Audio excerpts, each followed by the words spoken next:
السلام عليكم تستوية، معاكم مهند من قناة التستوية، وجاي لكم النهارده بوصفة المكرونة السريعة في خطوة واحدة في الطاسة. بس عايزك قبل ما نروح على المطبخ تصلوا على النبي وتعمل فولو ولايك وشير للصفحة. يلا بينا على المطبخ نشوف هتعمل ازاي. اول حاجة نحضر المكونات: طماطم، فلفل رومي، فلفل حامي، فلفل الوان، وقطع قطع قطع تستوي.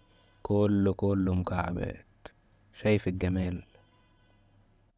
نص بصلاية مكعبات عشان تشهيص الحاجات.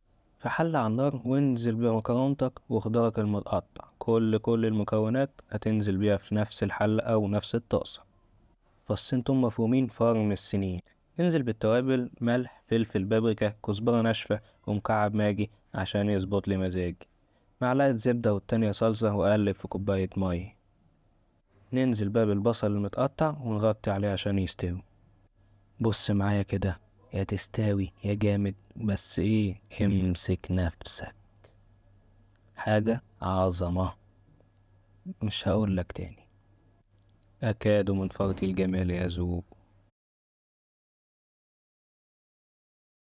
يلا يا عم، اتفضل دوق بقى وقول لي ايه، ايه رأيك. خلصت المكرونه؟ خلصت يابا. يلا بينا. طب ايه، اكل بايدي فين معلقه؟ طب ثواني. احلى معلقة. هات. بسم الله الرحمن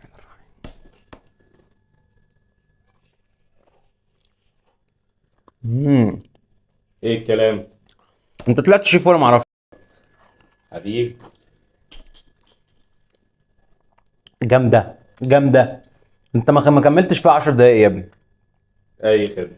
وفي النهاية بنشكركم لو انتوا كملتوا الفيديو لحد هنا، ولو عجبك الفيديو ما تنساش تعمل لنا لايك وشير، وتقول لنا في الكومنتات ان كنت عايز وصفات تانية. والسلام.